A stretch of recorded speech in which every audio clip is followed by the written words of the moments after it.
So if you live in Boulder, you know the problem. Finding a place to live. Places that are expensive, tiny, don't allow dogs. So why is housing in Boulder so difficult? Well, we've created a growth boundary to allow for this wonderful open space. We've created a height limit to preserve the views. There are lots of jobs, and it's a great place to start a company.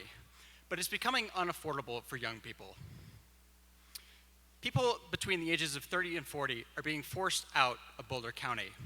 But what if I said there was a solution without growing farther or higher that didn't involve building any more homes? What if we allowed more people to live in each home? So instead of just one person or 3 people in a home, how about 5 or 6 or 12 people in a home? How many people already do this? So let me give you a little history about the occupancy limits in Boulder. Boulder City Code states that no more than 3 unrelated people can occupy a single dwelling, even in a huge 6-bedroom home. This doesn't apply to families related by blood, marriage, or adoption. The occupancy limits started in the 1960s, largely to prevent the nearest hippie from getting together and living with each other. And in 1981, the city of Boulder voted on a ban on adults-only housing in order to make the city more friendly for families. In the 90s, a few more ecologically minded people tried to raise the occupancy limits in order to allow more sustainable, more communal living, but they were ultimately unsuccessful. And this year, the city council tried to get an easy win on housing, tried to raise the occupancy limits just for seniors, to allow them to age in place and to prevent them from being squeezed by rising costs. But even that failed. The occupancy limits no longer make sense, and here's why. The median age of the first marriage has increased 6 years for both men and women since the 1960s.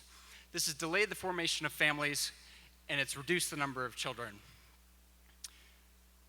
The effect of this is that the average household size has decreased 20%, while the size of the average home has increased a whopping 50% in the same amount of time.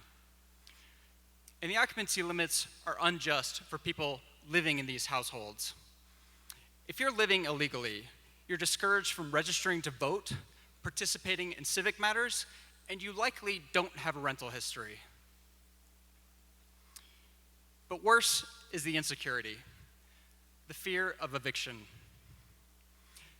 We shouldn't allow families to be evicted for overoccupancy. Instead, we could have a diversity of families living together, helping each other. And in the words of Thurgood Marshall, the Supreme Court Justice in 1974, authorities should not concern themselves with who these persons are, what they believe, or how they choose to live, whether they are Negro or white, Catholic or Jew, Republican or Democrat, married or unmarried. And if we raise the occupancy limits, we could do things like cooperative housing, which allows more people to live together, providing affordable housing and a more sustainable way to live. Or we could allow short-term rentals, which many people use to provide additional income for their families. But they're currently at odds with the occupancy limits. And many people are concerned with more people in a home that there will be effects of increased problems with parking and traffic. And I say, let's build streets for people. Let's build streets for bikes, and let's ensure that every person in Boulder can get access to an eco-pass. We need to bring overoccupancy into the light. These policies are a choice, just like the open space, just like the height limit. And we need to be concerned with the most at-risk people in our communities. And right now, the Boulder City Council is talking about more effective enforcement of the existing occupancy limits. And what this would do would wipe out a lot of affordable housing and potentially displace thousands of people. We need policies that give people the opportunity to live in a better way that's more affordable for their families. And we need to be part of this conversation. And in doing so, we can make not only a more affordable community, but a stronger and more connected community. Thank you very much.